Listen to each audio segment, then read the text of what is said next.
और मकर संक्रांति के दिन तीर्थराज प्रयाग में बहुत भीड़ होती है महाराज। और इस बार तो महाकुंभ है। निवेदन करूं, 144 वर्ष बाद ये कुंभ आया है। 144 और 144 साल कोई जी नहीं रहा। जी रहा है कोई?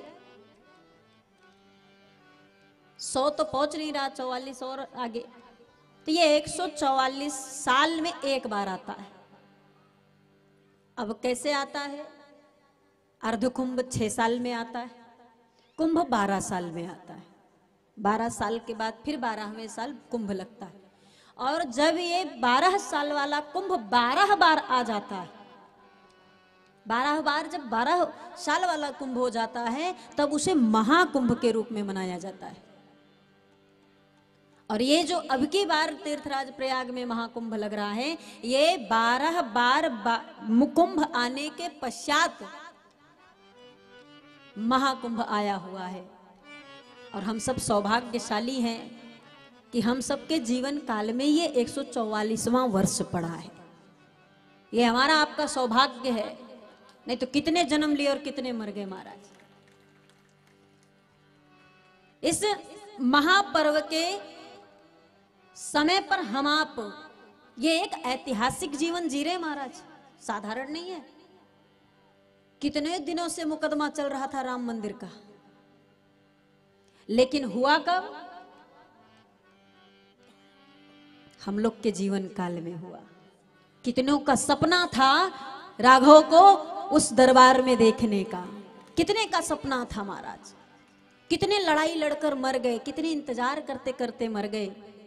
लेकिन हम लोग इतने सौभाग्यशाली हैं, परमात्मा की इतनी कृपा है कि उस काल में, उस समय में, उस स्वर्णिम क्षण में हम सब की उपस्थिति रही है। हम लोग जानते हैं कि राम आए, कब आए हम सबको पता है।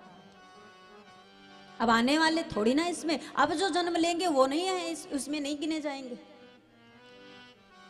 साक्षी कौन बना? हम लोग बने।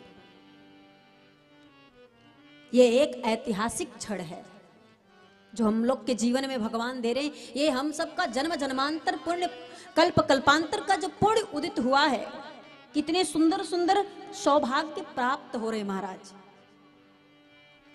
अन्यथा कितनों का सपना रहा होगा राम मंदिर,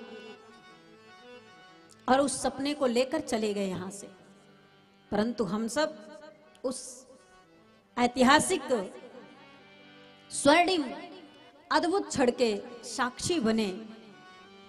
और ये सौभाग्य शायद परमात्मा ने हम सबको इसलिए दिया कि हम सब उत्तर प्रदेश वासी हैं,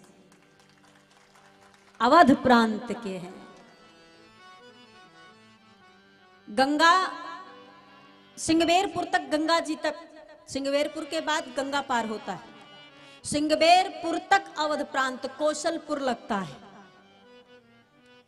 राम जी जब बन जा रहे थे तो सिंगबेरपुर तक नहीं रुके। जब सिंगबेरपुर पहुंचे, कौशल देश का, हमारे अयोध्या का सीमा समाप्त जहां हुआ, वहां एक क्षण रुके, लेकिन रात्रि नहीं रुके क्योंकि वनवास हो चुका था। गंगा पार किए, प्रयाग के क्षेत्र में जाकर रुके। पहली रात्रि भारद्वाज मुनि के आश्रम में भगवान ने बिताए हैं। गंगा पार करके आए। तो जो भी व्यक्ति सिंगबेरपुर के परिक्षेत्र के अंदर निवास कर रहा, वो सब अवध प्रांत में आता, वो सब अयोध्यावासी है महाराज।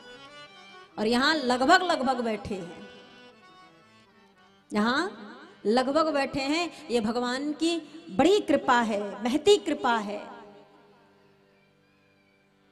कि हम सब अवधवासी हैं। उस अवध में हमें आपको जन्म मिला, उस प्रांत में जन्म मिला, उस जगह पर जन्म मिला, उस भूमि में जन्म मिला जिसके लिए वो परम पिता परमात्मा भी तरसता है कि जन्म लूंगा तो अयोध्या में लूंगा। वो भी कहता है सामने से कि अवतार के लिए मुझे भारत ही चाहिए। भगवान के जितने अवतार हुए सब भारत में हुए। उठाकर ग्रंथ शास्त्र देखिए, एक भी अवतार किसी और राष्ट्र में नहीं हुआ है भारत के अलावा। और जो भगवान के 24 अवतार में से मुख्य अवतार राम और कृष्ण का है वो हमारे उत्तर प्रदेश में हुआ है महाराज। कितना सौभाग्य है। मथुरा में जहां भगवान जन्म लिए वो उत्तर प्रदेश में है, और अयोध्या तो उत्तर प्रदेश में है ही। भगवान का मुख्य रूप से जो अवतार जो माने जाते हैं वो महाराज हमारे उत्तर प्रदेश में हुआ है, अवध प्रांत में हुआ है। और उस माटी को हम सब नमन करते हैं जिस माटी को भगवान उठाकर खाए हैं मुख में महाराज। उस अयोध्या की मिट्टी को भगवान मुख में खाए हैं। मौका मिलता था कभी लौटते थे, कभी खेलते थे, कभी दोनों हाथों से उठा करके सिर पर मेलते थे, और मैया नहीं देखती तो कभी उठा के मुंह में भी डाल लेते थे। और जिसको भगवान पाले वो माटी माटी नहीं रह गई, वो प्रसादी बन गई। वो हम उत्तर प्रदेश वासियों को मिलता है, उस प्रसादी का आनंद प्राप्त करते महाराज। हवा का तनिक भी झोंका चलता होगा तो कड़ दो कड़ जरूर आकर पड़ता होगा। कितने बड़भागी हैं, कितने सौभाग्यशाली हैं महाराज। आज इसी तीर्थराज प्रयाग में 144 वर्ष के बाद महाकुंभ का आयोजन हुआ है। महाकुंभ आया है। आप सबसे निवेदन है जरूर पधारें। नहीं पूरा महीना रह सकते तो 1 दिन 2 दिन 5 दिन 10 दिन, जिसको जितना समय हो उस समय के अनुसार, क्योंकि अब ये जीवन में दोबारा नहीं मिलेगा। अब दोबारा मिलने वाला नहीं है, क्योंकि व्यक्ति ज्यादा से ज्यादा 70-80 साल जी रहा है, जिसमें से हम सब आधे तो पहुंच गए, आधे ही बचा है। तो ये दोबारा मिलने वाला नहीं है। आज के तारीख में जन्म लेने वाले बच्चे के जीवन में भी नहीं मिलेगा, क्योंकि वो भी 144 नहीं जीने वाला है। तो हम सबका सौभाग्य है आप सब तीर्थराज प्रयाग पधारें। सब लोग आए, गंगा स्नान कर, संगम त्रिवेणी स्नान कर, बेड़ी माधव का दर्शन कर, हनुमान जी महाराज का दर्शन कर, साधु संत महात्माओं का दर्शन कर। भिन्न भिन्न शिविरों में अलग अलग परमात्मा के भावानुभाव सुंदर सुंदर कथाएं चल रही हैं। भगवान कहते प्रथम भगति संतन कर संगा, दूसरे रतिमम कथा प्रसंगा। संतों की संगति भी भक्ति कहलाती है। तो तीर्थराज प्रयाग में जो मेला लगता है वो खिलौनों का नहीं लगता है। वो भीड़ खिलौनों की नहीं होती है कि खिलौने का मेला लगा है, झूलों का मेला लगा है, गुब्बारों का मेला लगा है। ये जैसे हर जगह मेला लगता वो मेला नहीं। तीर्थराज अयोध्या में संतों का मेला लगता है महाराज। संत दर्शन करना है तो तीर्थराज प्रयाग माघ के महीने में पधारें। आप सब आए, जिनके पास व्यवस्था है वो भी आए, नहीं है तो आइए। 1 महीना 1.5 महीना, इस बार तो 1.5 महीने का मेला है। 12 जनवरी से शुरू हो रहा है, 26 फरवरी तक चल रहा है।